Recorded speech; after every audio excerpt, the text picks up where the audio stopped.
우리에게 주시는 하나님의 말씀 사사기 16장 28절부터 31절 말씀 읽겠습니다. 삼손이 여호와께 부르짖어 이르되 주 여호와여 구하옵나니 나를 생각하옵소서. 하나님이여 구하옵나니 이번만 나를 강하게 하사 나의 두 눈을 뺀 블레셋 사람에게 원수를 단번에 갚게 하옵소서 하고, 삼손이 집을 버틴 두 기둥 가운데 하나는 왼손으로 하나는 오른손으로 껴 의지하고, 삼손이 이르되 블레셋 사람과 함께 죽기를 원하노라 하고 힘을 다하여 몸을 굽히매 그 집이 곧 무너져 그 안에 있는 모든 방백들과 온 백성에게 덮이니, 삼손이 죽을 때에 죽인 자가 살았을 때에 죽인 자보다 더욱 많았더라. 그의 형제와 아버지의 온 집이 다 내려가서 그의 시체를 가지고 올라가서 소라와 에스다올 사이 그의 아버지 마노아의 장지에 장사하니라. 삼손이 이스라엘의 사사로 20년 동안 지냈더라. 하나님의 말씀입니다. 우리가 지난 시간에는 내가 정복해야 될 것이 무엇인가, 이스라엘 백성들이 하나님의 약속의 땅 가나안 땅으로 들어갈 때에 하나님께서 그들에게 가나안 땅의 7 족속들을 중심으로 해서 다 진멸하라고 하셨습니다. 하나님께서 그와 같이 말씀하신 것은 하나님의 공의와 회복, 또 이런 과정들을 통해서 이스라엘 백성들이 이방 문화에 물들지 아니하고 하나님만을 온전하게 섬기게 하기 위함이었습니다. 우리가 신명기를 보더라도 모세는 3번의 설교를 하는데요, 그 3번의 설교의 핵심 내용이 무엇인가? 가나안 땅에 들어가면 전심을 다하여 하나님만을 섬기라. 그래야 너희들이 복된 삶을 살게 될 것이다. 그 땅에 우상을 섬기지 말고 오직 하나님만을 섬기라. 그와 같이 3번에 걸쳐서 생명과도 같은 말씀들을 이스라엘 민족에게 전하게 됩니다. 그들이 갔던 그 가나안 땅, 젖과 꿀이 흐르는 그 땅은 우리가 영적인 의미로 해석해야 됨도 역시 말씀을 드렸습니다. 젖과 꿀이 흐르는 땅이라고 하는 것은 우리가 인간적으로 생각하기에 모든 것이 풍요로고 모든 것을 다 가진 그런 땅이 아니라 하나님의 인도하심과 은혜 주심, 하나님과 아름다운 영적인 교제가 있는 땅, 그러한 삶을 가나안 땅, 즉 가나안의 삶, 젖과 꿀이 흐르는 삶이라고 말씀을 드렸습니다.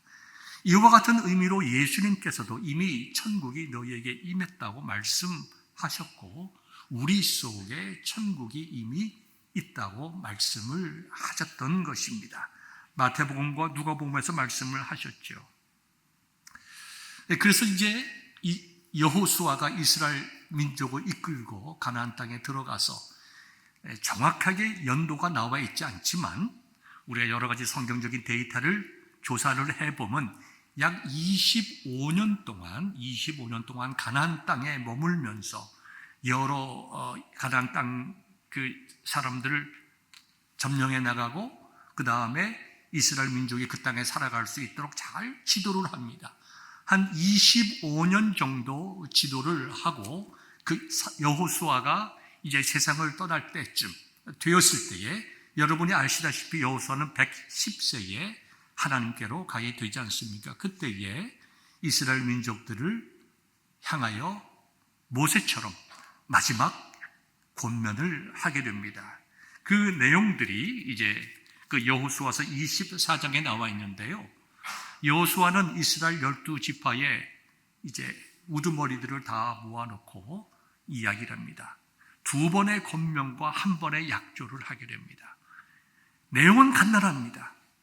모세가 이스라엘 민족에게 그렇게 했던 것처럼 동일한 권면을 그들에게 하게 됩니다. 24장 14절 보면요, 그러므로 이렇게 시작합니다. 여기 그러므로라고 얘기하는 것은 이미 여호수아가 백성들에게 말씀한 내용을 다시 한번 결론적으로 말하는 것인데요, 하나님께서는 신실하신 하나님이셔서 신실하신 그 하나님이 우리를 이곳까지 인도하셨다. 우리의 의로움이 아니라 하나님의 신실하신 그 하나님의 성품으로 인해서 우리가 지금 이 가나안 땅에 왔다. 그러므로 이제는 여호와를 경외하며 온전함과 진실함으로 하나님을 섬기라. 이와 같이 말씀을 하였습니다. 그러면서 너희의 조상들이 강 저쪽과 애굽에서 섬기던 신들을 치워버리고 여호와만 섬기라고 구체적으로 말하고 있습니다. 조상들이 강 저쪽이라고 얘기하는 것은 하나님께서 아브라함을 부르기 전에 그 유브라데스 강 건너편에 살았던 그 아브라함의 그 아버지와 친척들의 삶을 얘기하는 것입니다. 여러분, 아브라함의 아버지 데라와 그 친척들은 그곳에서 우상을 섬겼습니다. 갈대아 우르 지방에서 우상을 섬겼을 때에 하나님께서는 아브라함을 선택하시고 불러내심으로 우상을 숭배하던 삶에서 하나님을 경외하는 삶을 살라고 불러주시고 그를 인도해 주셨던 것입니다. 그러므로 지금 여호수아가 유브라데스 강 건너편에서 아브라함을 불러내신 것을 기억하면서 너희가 아브라함과 같이 믿음으로 더 이상 우상을 섬기지 말고 하나님만을 섬겨야 된다. 그다음에 너희 조상이 애굽 땅에서 섬기던 신들을 치워버리고, 지금 이 말씀을 듣는 사람들은 애굽에 살던 사람들이 아닙니다. 애굽에 살던 이들의 조상들은, 부모들은 다 이미 광야에서 죽었습니다. 그러나 여호수아가 지금 이 말을 광야에서 태어난 세컨드 제너레이션, 서드 제너레이션에 이야기한 것은 그들의 부모로부터 영향을 받아서 가나안 땅에 들어온 지 25년 정도 지난 지금까지도 그들이 우상을 섬기고 우상 가운데 살았다는 것을 우리들에게 설명하고 있는 것입니다. 그러면서 치워버리라. 하나님께서 이스라엘 백성들에게 들어가면 모든 것을 진멸하라고 하는 것처럼 여호수아도 다시 한번 그 말씀을 생각하면서 우상을 너희들에게 치워버리라. 나와 내 집은 여호와를 섬기겠노라. 결단을 요구합니다. 사랑하는 성도 여러분, 이 시간 말씀을 듣는 저와 여러분의 심령 속에도 나와 내 집은 여호와만 섬기겠노라, 이와 같은 결단이 있기를 주님의 이름으로 축원합니다. 이것이 우리가 자녀들에게 줄 수 있는 가장 귀하고 아름다운 신앙의 유산입니다. 우리들이 무엇을 우리 자녀들에게 주겠습니까? 우리 1세들보다 더 똑똑하고 영어 잘하고 미국 문화 익숙합니다. 우리가 우리 자녀들 걱정할 필요 없습니다. 우리보다 더 잘 살 거예요. 우리는 고생했지만 우리 2세들은 잘 살 겁니다. 세상적으로 볼 때에. 그러나 더 중요한 것, 정말 잘 사는 것, 정말 젖과 꿀이 흐르는 삶을 살아가는 건 뭡니까? 하나님의 정말 인도하심을 받는 삶 아닙니까? 하나님의 은혜와 위로와 치유하심과 능력 주심과 기쁨을 경험하며 체험하며 전파하는 삶 아닙니까? 우리 자녀들이 이와 같은 삶을 살아가는 것이 복된 삶입니다. 언젠가 여러분들에게 말씀드렸듯이 저희 어머니가 저희에게 유언의 말씀하셨습니다. 박 목사요, 우리는 하나님 믿는 사람들입니다. 우리는 하나님 믿는 사람이니 하나님 앞에 믿음으로 사시오. 제 마음속에 얼마나 기쁘고 감사한지, 우리 어머니가 나에게 이런 유언을 하시는구나. 우리는 하나님을 믿는 성도이니 하나님 앞에 믿음으로 살아야 된다. 저는 언젠가 제가 제 자녀들에게 유언을 할 때가 올 것입니다. 저도 동일한 유언을 하고 싶어요. 우리는 하나님 믿는 집이다. 우리는 하나님 믿는 사람들이다. 하나님만을 경외하고 하나님만을 섬기며 살아가야 된다. 여러분들도 이와 같은 삶 사시고, 여러분들 자녀들에게도 이와 같은 말씀 전해주시고, 여러분들의 자녀들이 이 땅에서 믿음의 대를 이어가기를 우리 주님의 이름으로 축원합니다. 여호수아는 두 번의 권명과 한 번의 약조를 하는데요. 이 세 가지의 권면을 통해서 이스라엘 민족의 지도자들이 약속합니다. 여호수아여, 우리 역시 하나님만을 섬기겠습니다. 당신이 말한 대로 하나님은 신실하셔서 우리를 구원해 주시고 지금 이곳까지 인도하시고 여기서 삶을 살아가게 하셨습니다. 당신의 하나님이 나의 하나님이십니다. 우리가 하나님 버리지 아니하고 우리가 하나님을 섬기겠습니다. 두 번의 답변을 하자 여호수아가 세 번째 그들에게 얘기를 합니다. 당신들 스스로 하나님만을 섬기겠다고 하였습니다. 우리가 이제 약조를 하겠습니다. 내가 여러분들에게 돌비석을 세우고 이 비석을 통하여 우리가 여러분들과 함께 하나님 앞에서 믿음으로 살기로 약속했다는 것을 증표로 삼읍시다. 27절 보니까 모든 백성에게 이르되 보라, 이 돌이 우리에게 증거가 되리니 이는 여호와께서 우리에게 하신 모든 말씀이 이 돌이 들었습니다. 그렇게 말하면서 여호수아는 114의 일기로 그의 삶을 마치게 됩니다. 이미 여러분들에게 말씀드린 대로 여호수아가 가나안 땅에 들어가서 약 25년 동안 이스라엘 민족을 이끌었습니다.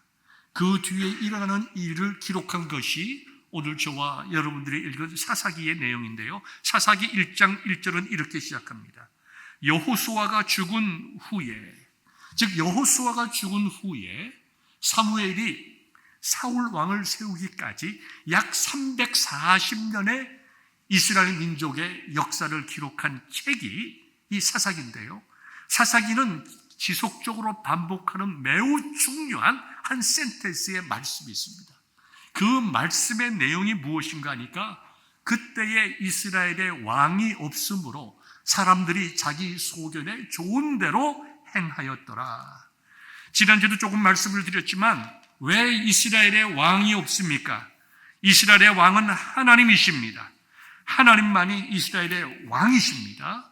그럼에도 불구하고 이스라엘 민족들은 왕이 없다라고 생각을 했습니다. 여러분 시편 145편을 보십시오. 왕이신 나의 하나님이여 내가 주를 높이고 영원히 주의 이름을 송축하리이다. 다윗의 시입니다. 왕이신 나의 하나님 내가 주를 높이고 영원히 주의 이름을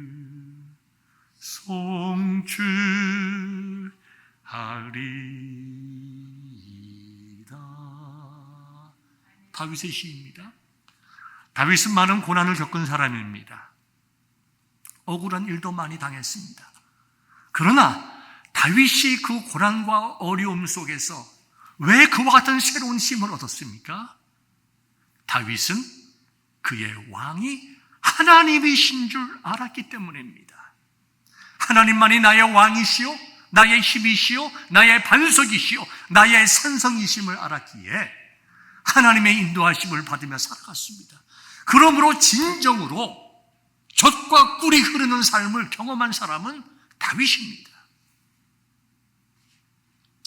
그러나 가나안 땅에 들어가서 하나님의 말씀대로 살지 아니하고 타협하고 여러 가지 이유와 핑계가 되어서 우상을 물리치지 못하고 그들과 함께 살았던 사람들은 육체적으로는 가나안 땅에 들어갔지만 그들의 삶이 젖과 꿀이 흐르는 삶을 경험하지 못했다는 것입니다.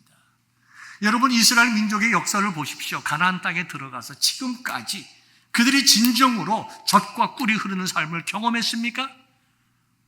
아닙니다.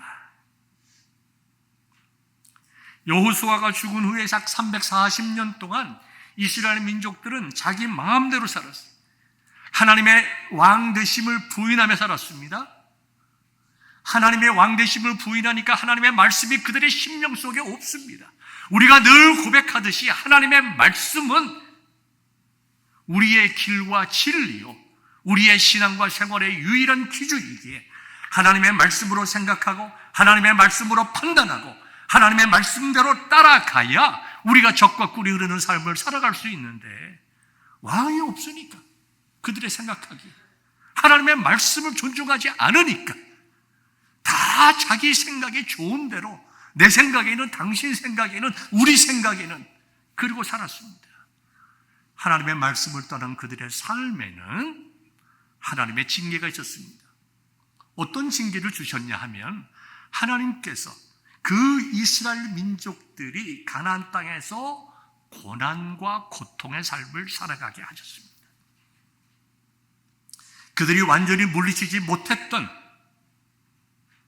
그 가나안 족속들, 그들이 기도하지 않고 용납했던 기본 사람들, 그리고 여러 소수 민족들 속에서 같이 살면서 그들과 결혼하고 그들과 함께 섞여 살면서, 여러분, 그들이 그들과 동화됨으로 잘 살 줄 알았지만, 그들의 딸과 그들의 아들들과 섞여 결혼함으로 그들과 친화되고 더 잘 살 줄 알고 그들 생각에 그렇게 행동했지만, 도리어 그들은 이방 문화의 점령을 당했고 이방의 지배를 받았다고 하는 사실을 우리는 말씀을 통해서 너무나 잘 알고 있습니다. 그래서 그들에게는 고통의 삶이었어요. 그들이 하나님께 부르짖습니다. 하나님, 우리가 잘못했습니다. 우리를 용서해 주옵소서.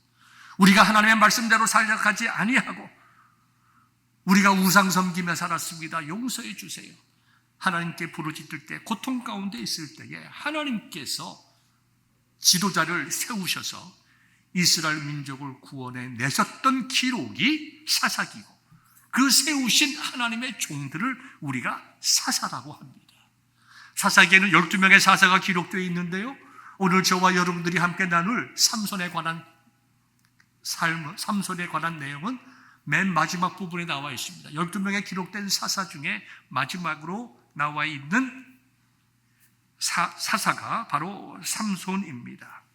이 삼손은요, 사실 어머니가 사실 아이를 낳지를 못했습니다. 그때 하나님의 사자가 증거를 합니다. 내가 아들을 낳을 것이다. 그 아들은 날 때부터 나실인으로 될 것이며 하나님께서 그를 통하여 블레셋의 손으로부터 구원하실 것이다.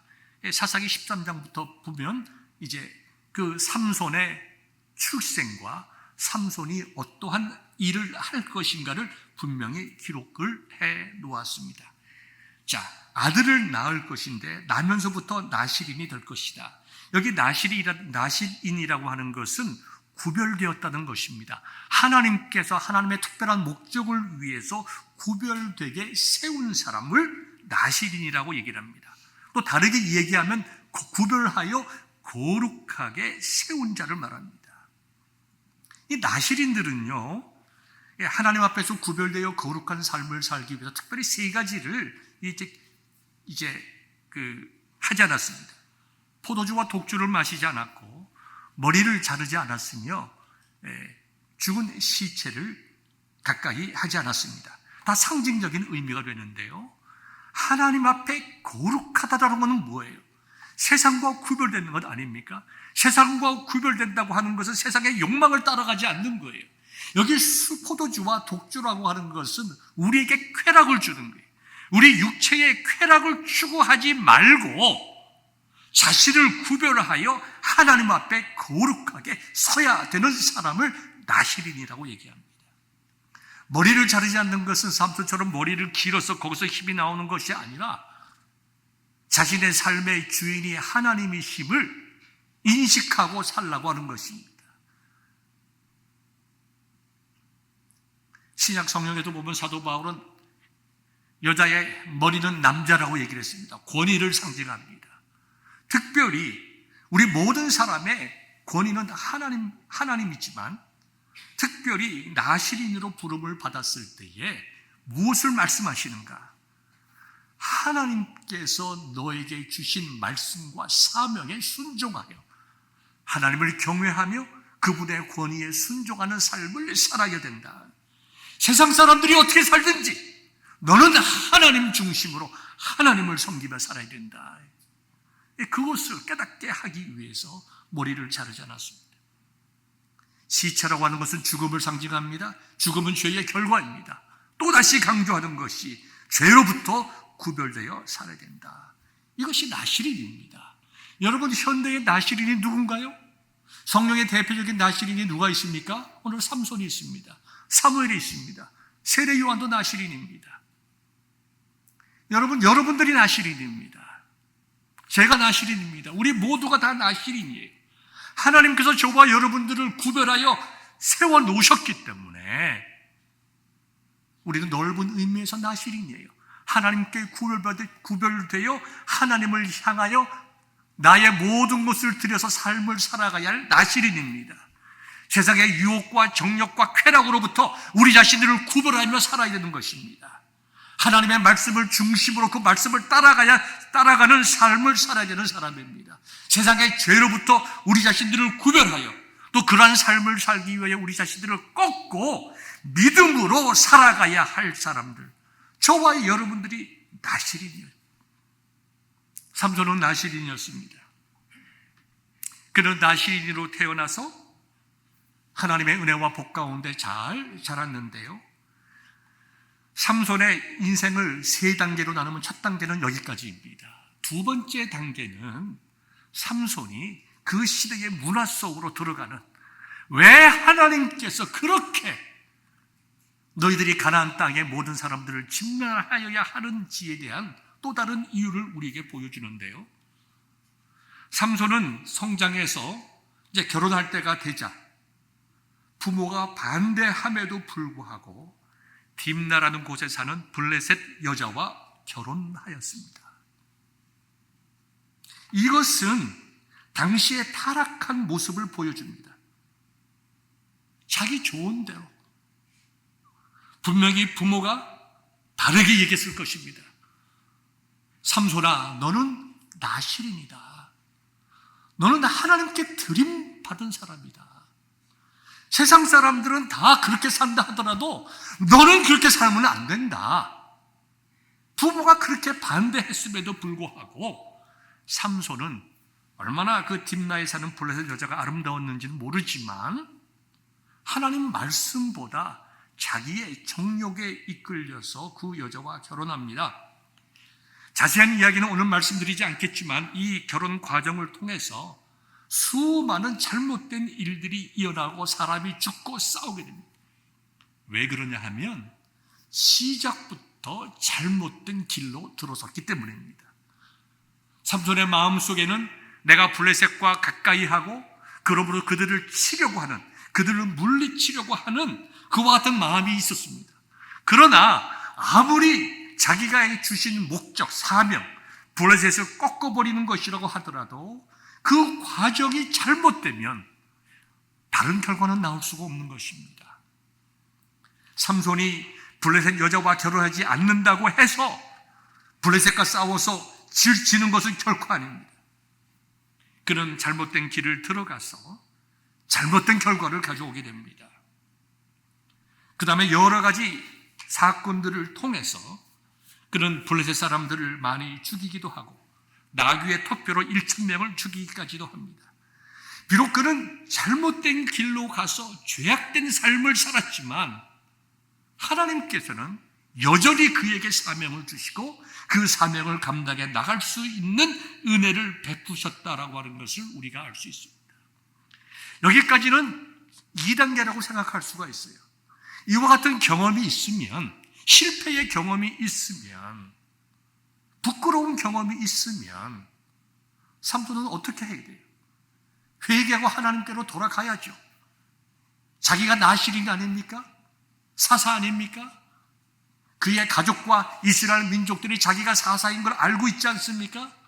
그러면 그는 하나님께로 돌아가야 돼요. 아, 나는 구별된 자이니 하나님, 제가 잘못했습니다. 하나님 앞에 회개하고 나갑니다.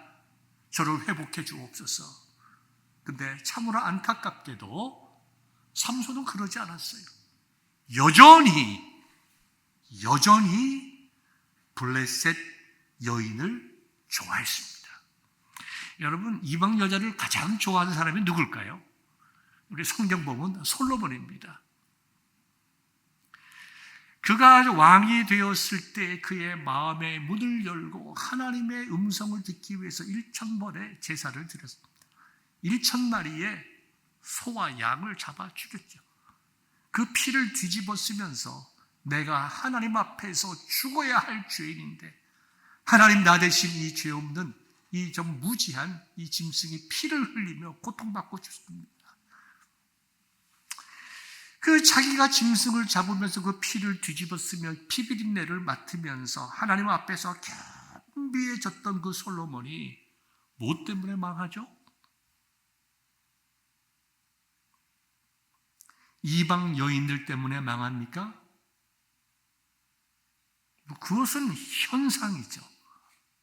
근본적으로는 뭐예요? 그랬던 솔로몬이 하나님의 말씀을 떠나서 자기의 생각으로 나라를 다스리기 시작했기 때문입니다. 그래서 솔로몬은 다른 나라의 여러 여자들을 받아들이고 조약을 맺고 그렇게 함으로 무역을 활성시키고 돈은 많이 벌었어요. 그가 돈은 많이 벌어들이고 유명한 사람은 되었지만 하나님의 말씀과 하나님의 방법으로 나라를 이끌어 나가지 않으므로 온 이스라엘을 우상소굴로 만들었습니다.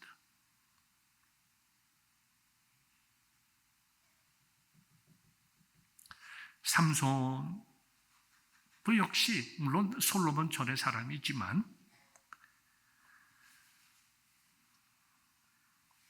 가사라는 지역에서 블레셋 여자 한 기생의 집에가 들어가서 살았다고 그랬습니다. 사사기 16장 1절인데 여기 기생이라고 하는 것은 그 당시에 매춘녀를 말합니다.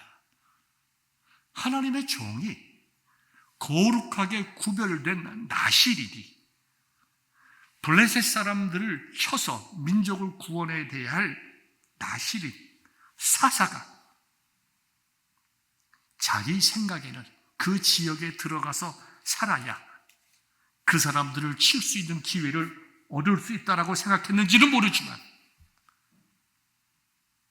하나님과 민족 앞에 더러운 일을 행했습니다. 그 방탕의 결과가 뭐죠? 두 눈이 뽑혔습니다. 묶였습니다. 정말 맷돌 가는 사람이 되었다. 하나님의 종이 이스라엘의 사사가 블레셋 사람들의 웃음거리가 되고 말았던 것을 사사기 16장 21절에 기록을 하고 있습니다. 시간이 많이 지났습니다. 사람들은 삼손을 구경하기를 원했습니다. 다곤 신전에서 즉 뭡니까? 블레셋 사람들이 그들의 신을 섬기는 그 다곤 신상에서 하나님의 종을 웃음거리로 만들면서 하나님을 조롱하는 거죠. 하나님을 조롱하는 거예요. 앞에서 제주를 피워야 될 사람은 삼손이지만 그것을 보면서 우리의 다곤 신이 우리가 믿고 섬기는 다곤 신이 저 두 눈이 빠진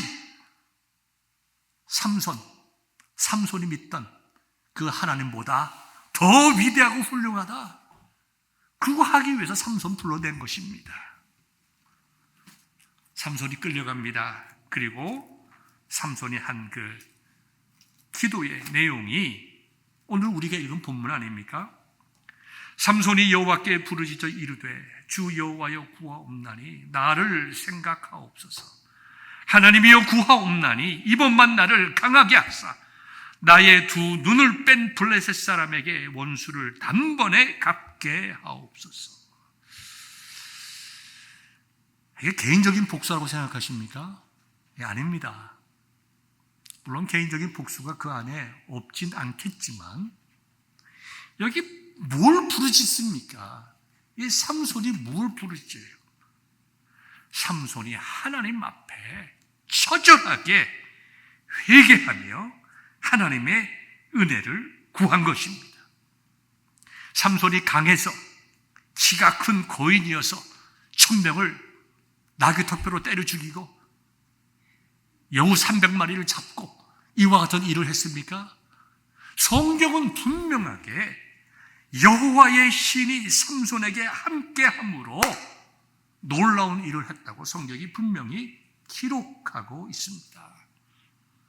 삼손이 하나님께 회개합니다. 하나님, 내가 하나님으로부터 부름받은 자요, 구별받은 나실인이요, 거룩하게 살아야 될 사람이요, 이스라엘 민족을 구원해야 되면 이스라엘 민족에게 영적인 모범을 두고 살아야 할 자인데 내 삶을 뒤돌아보니 하나님, 죄악밖에 없습니다.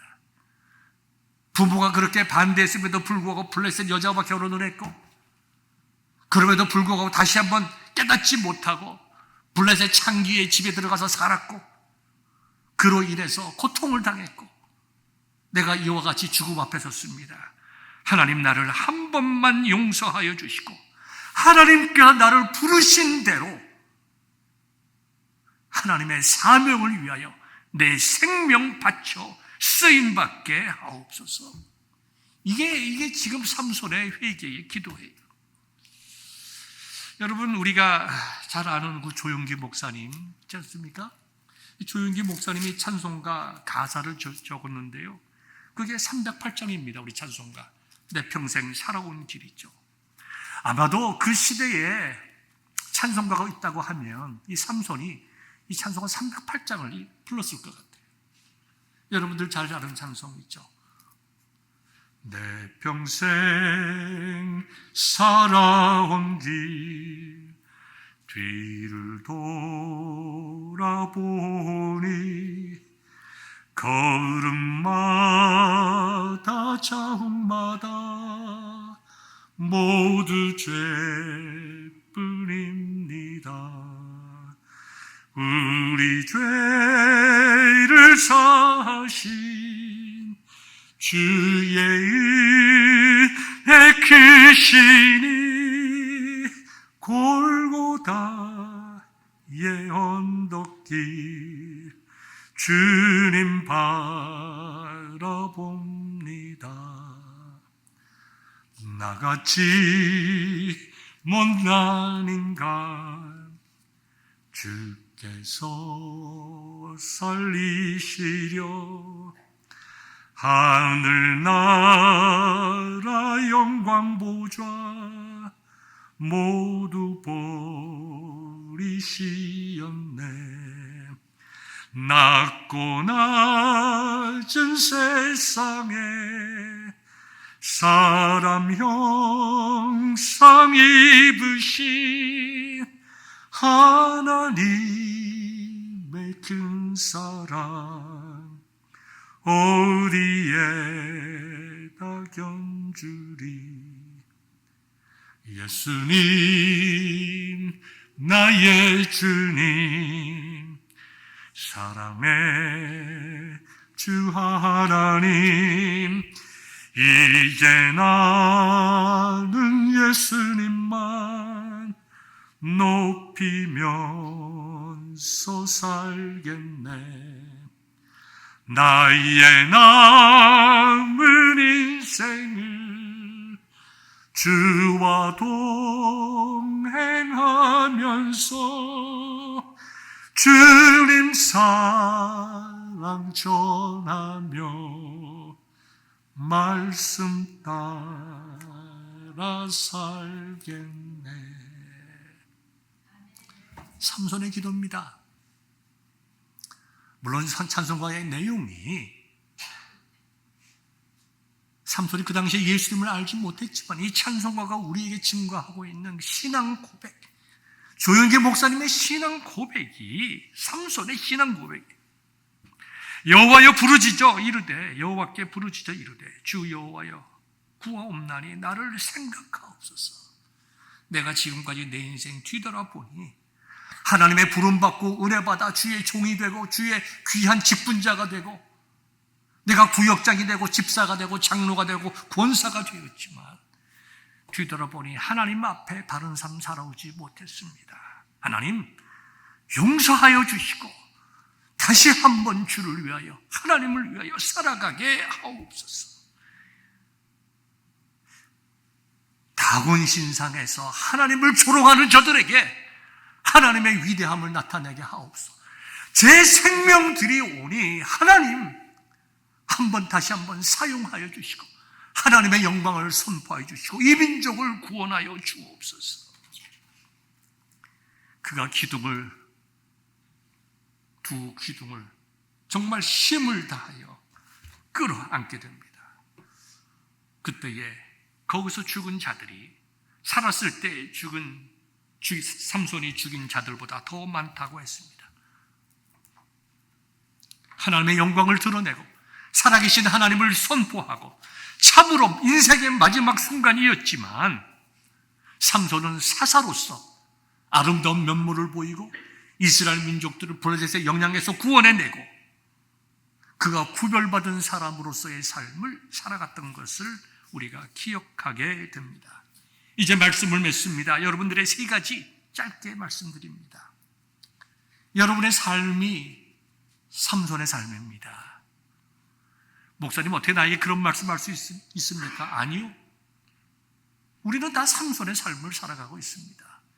여러분이 이미 여러분들께 여러 번 말씀드린 것처럼 아브라함을 부르시고 야곱을 부르시고 이삭을 부르시고 모세를 부르시고 여호수아를 부르신 것 동일하게 저와 여러분들을 부르셨어요. 하나님께서 아브라함을 부르시는 부름의 방법과 저를 부르신 부름의 방법이 동일합니다. 아브라함에게 주신 은혜와 사명이 이 시대를 살아가는 저와 여러분들에게 주신 사명과 동일합니다. 아브라함에게 주신 축복이, 그 하나님의 약속의 복이 이 시대를 살아가는 저와 여러분들에게 주시는 하나님의 복과 동일하다는 것입니다. 저와 여러분들이 아브라함이요, 저와 여러분들이 모세요, 저와 여러분들이 여호수아요, 저와 여러분들이 정말 갈렙이요, 사도 바울이라는 것입니다. 하는 일은 다르고 시대는 다를지 모르지만 부르심의 이유가 동일하고 주신 약속의 말씀이 동일하고 저와 여러분들에게 주신 사명이 시대가 다르고 내용이 다르다 하더라도 근본적으로 동일합니다. 저와 여러분들이 그 사명 따라 살지 아니하고 하나님께서 저와 여러분들을 구별할 부른 나시린으로서의 삶을 살아가지 아니했다고 하면 우리는 삼손의 삶을 살아가고 있는 것이 아닐까요? 우리가 삼손의 삶을 살아가야 되겠습니까? 삼손은요, 경건의 훈련은 받지 못했습니다. 그는 하나님의 부르심을 받았고 구별된 사람이었지만 어떻게 하나님을 섬기고 어떻게 하나님의 일을 해야 할지 준비되지 않은 사람이었어요. 그 시대에 다른 사람들이 살아가는 대로 살아가고 다른 사람들이 생각하는 대로 살아가고 하나님의 왕되심을 부인하고 자기가 왕이 되어서 자기 마음대로 자기 하고 싶은 대로 그 시대 사람들하고 똑같이 살았다는 것입니다. 우리가 이와 같은 것을 깨달을 때에 우리가 두 번째로 꼭 기억해야 될 것이 무엇입니까? 하나님께로 돌아가야 되는 것입니다. 마지막 삼손이 하나님 앞에서 회개하고 자신에게 주신 사명을 감당케 해달라고 하나님 앞에 부르짖었던 것처럼 저와 여러분들이 하나님 나를 부르시고 나를 거룩하게 구별하시고 나에게 맡기신 사명이 무엇입니까? 내가 지금 무엇을 향하여 살아가고 무엇을 기준으로 살아가고 있습니까? 하나님, 이제 내가 하나님께 돌아가게 하옵소서. 호세아는 이렇게 6장에서 6장 1절에서 말했습니다. 오라, 우리가 여호와께로 돌아가자. 여호와께서 우리를 찢으셨으나 도로 낫게 하실 것이요 우리를 치셨으나 싸매어 주실 것임이로다. 여호와께서 이틀 후에 우리를 살리시며 셋째 날에 우리를 일으키시리니 우리가 그의 앞에서 살리라. 그러므로 우리가 여호와를 알자. 힘써 여호와를 알자. 하나님께로 돌아가야 됩니다. 삼손이 돌아갔듯이 회개하며 하나님 앞에 돌아갔듯이 여러분 이 시간 저와 여러분들이 우리의 삶 속에서 그것이 물질의 문제든 관계의 문제든 정욕의 문제이든 하나님 앞에 바르게 살아가지 아니하고 내 뜻과 내 방법대로 살아왔다고 하면 우리가 하나님께로 돌아갈 수 있기를 바랍니다. 그러면 하나님께서는 우리를 살리세요. 오랫동안 기다리지 아니하시고 여기 호세아서 6장에 나와 있는 것처럼 우리를 살리시며 이틀 후에 우리를 살리시며 셋째 날에 우리를 일으키신다는 말은 기다리지 아니하시고 속히 우리를 회복시켜 주신다는 것입니다. 하나님께서 삼손에 신실하셔서 삼손의 잘못되고 거짓된 삶 속에서도 하나님께서 그를 기억하시고 붙잡으시고 하나님의 약속대로 그를 사사로서 사용하셨던 것처럼 성령의 은혜와 능력을 주셨던 것처럼 저와 여러분들이 하나님께로 돌아가게 되면 하나님께서는 저와 여러분들을 반드시 살려주십니다. 이것이 하나님께서 우리에게 주시는 신실하신 약속입니다. 사랑하는 성도 여러분, 우리는 삼손의 같은 삶을 살아가서는 안 됩니다. 삼손과 같은 삶을 살아가야 된다고 하는 것이 있다면 딱 하나, 우리가 죄 가운데 있을 때 피눈물을 흘려 가면서라도 우리가 회개하고 하나님 앞에 돌아가야 됩니다. 여러분들의 마음이 지금 어디에 있습니까? 여러분들이 지금 무엇을 바라보고 살아가세요? 여러분들의 삶을 이끈 드라이빙 포스가 뭡니까 지금? 왜 지금 이 자리에 나와 있고 이 말씀을 듣습니까? 하나님이 지금 여러분들의 심령 속에 무엇라고 말씀하고 계십니까? 그 말씀을 들으시고 하나님 앞에 다시 돌아가시면 하나님께서 삼손을 살리신 것처럼, 영적으로 살리신 것처럼, 능력 있게 쓰신 것처럼 다시 한번 저와 여러분들을 쓰실 줄 믿습니다. 이와 같은 믿음과 소망이 오늘 말씀을 나눈 저와 여러분들에게 있기를 주님의 이름으로 축원합니다. 기도하겠습니다.